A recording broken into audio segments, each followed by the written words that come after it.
Hello everyone, I wanted to show you today how I made my sugar-free citrus lemon lime cake. Quick disclaimer, this original recipe is not my own. It was taken from the All Day I Dream About Food blog.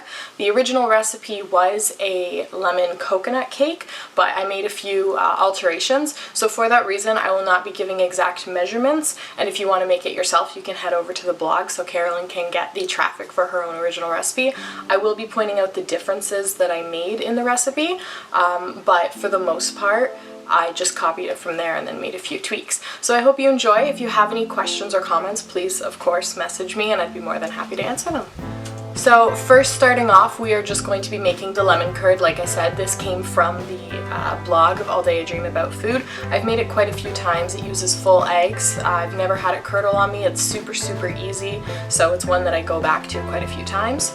So you're just going to crack the eggs into a bowl first, technically, but I like to live on the edge. So I crack them right into the pot, add your lemon juice, and like I said, this is a sugar-free recipe, so we're going to be using Swerve. This is just the confectioner's Swerve.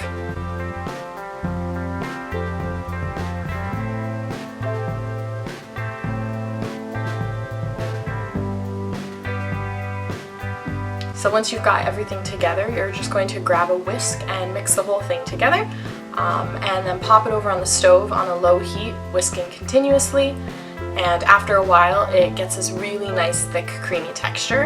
I like to add a few drops of lemon food coloring to make it really bright so the layers stand out on the cake, and then just throw in your cold butter and whisk until everything is fully incorporated and nice and cool. Once that's done, you just take your bowl, set it aside, let it cool until you're ready to assemble your cake. Moving on is the actual cake itself. So here I've got my food scale so I can just throw in the ingredients and I don't have to measure them out beforehand. And we're going to be putting in some room temperature softened butter, and now we're going to be adding the cream cheese.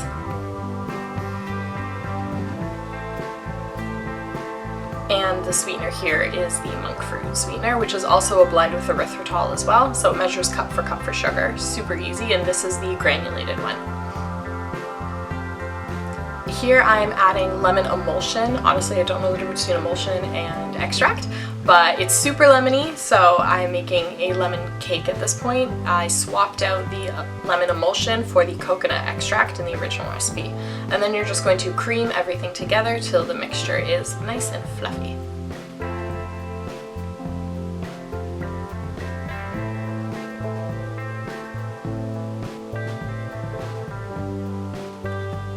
Just scrape down the sides, make sure you don't leave anything out. And now we're moving on to the dry ingredients. So here I'm just throwing in the almond flour and the coconut flour. Yes, the recipe does say sift your flours. I've never done that because I'm lazy, and I've never had any sort of issues with the flours being lumpy in your recipe, so do as I say, not as I do. Sift your flours. I threw in some baking powder, some salt. We've got some xanthan gum.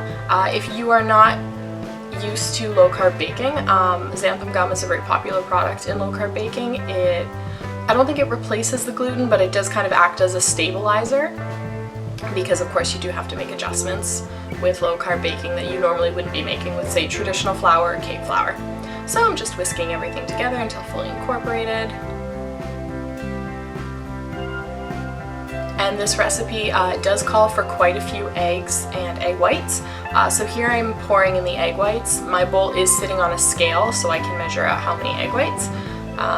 The reason for that is because there's a full cup of coconut flour in this recipe. Again, if you're not used to low-carb baking and you're not used to coconut flour, it's a little bit of a shock, but coconut flour is incredibly absorbent, so you do have to use more liquid with a recipe like this than you normally would. So I'm just throwing in half of the dry ingredients, some eggs, whisking it up, the rest of the dry ingredients, and the rest of the eggs. Again, crack the eggs in a separate bowl instead of right into your mix so you don't get shells in it, but I've never had any issues. I've never gotten shells in my recipe, so I saved myself the 30 seconds of washing a bowl. Here the recipe calls for almond milk.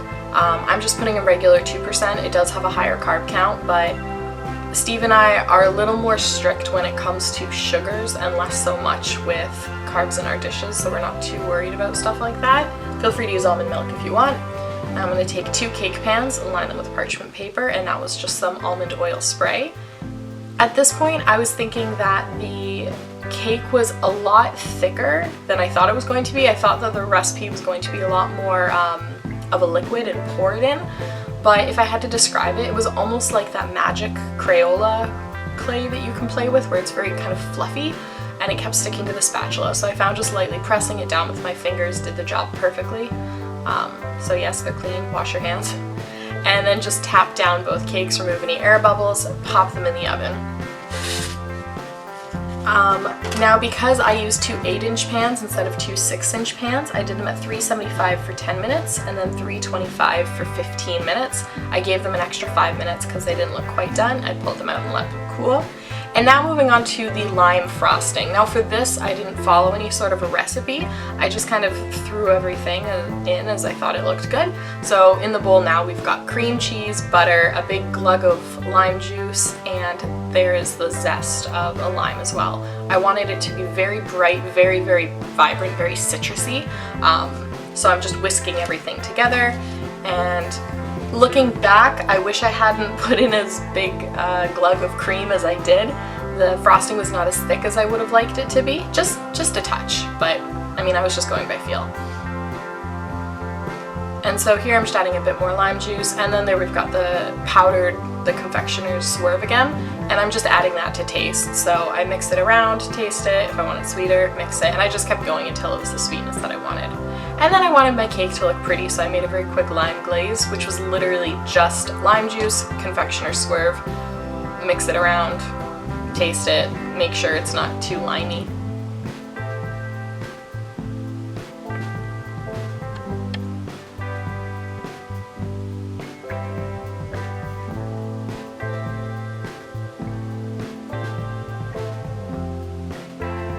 And because I made this glaze specifically to decorate the cake, I threw in some green food dye as well.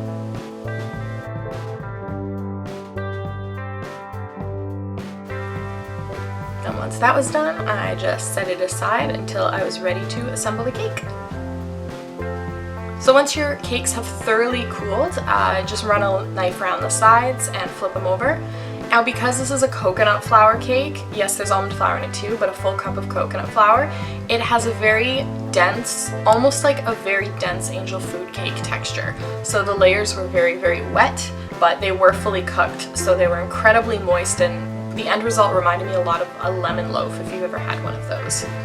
I was able to split both of the layers in half, so they were very, very thin. So throwing down 2 sheets of parchment paper so I can pull them out later and not have the icing completely ruin the cake. Put down my first layer, made a little dam with that cream cheese lime frosting that we made before so that my lemon curd doesn't spill out the sides. So then putting in 1/3 of the lemon curd, I'm just covering the first layer, making sure it reaches all the edges. And then you're just going to go ahead and repeat that process until you get to the very last layer. And because these layers were very, very thin, there were some parts where I had to glue them back together, but a little more frosting never hurt anybody. Like I said, the texture is very similar to a dense angel food cake, so it was really, really nice, very fresh, very citrusy, but just be prepared for that. You might not think that your cake is done when you're checking in the oven. It almost, when you press on it, you can hear that almost like wet sponge sound, which doesn't sound nice, but if you've ever made angel food cake before, you'll know what I'm talking about. So just let it rest, let it cool down. It comes together. It's not raw. It's very good. Oh, and here we have a crack, so fix that.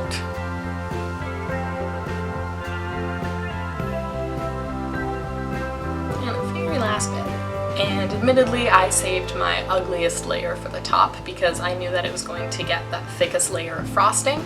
So if there were any sort of bumps and lumps that needed to be fixed, it would be easier to fix it with a layer of frosting versus something like lemon curd, which is very, very thin and just sort of glazes over that layer of cake.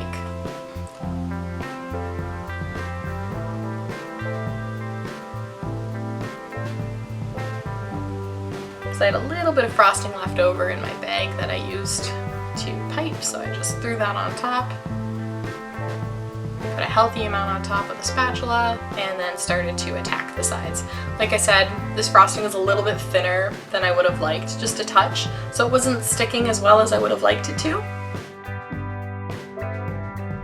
So I just went ahead and I did a very thin layer all over with a knife and just threw the cake in the fridge and left that for about a half hour just for the cream cheese to solidify a little bit more, and then I went back in and did the rest of the cake with the remaining frosting. And I found it was a lot easier to build up at this point. If you have more time, do it, but Steve was at work and I wanted to have a cake ready for him when he got home as a surprise, so I didn't want it on the counter when he got home, so I was rushing a little bit at this point. This is actually my first time trying this parchment paper trick. Works super well, so I'm going to do that forever. If you're ever decorating a cake, use the parchment paper. And then now it's time to decorate with the glaze. So just popping a Ziploc bag into a cup for stability, pour your glaze into the Ziploc bag, and just snip a teeny tiny hole.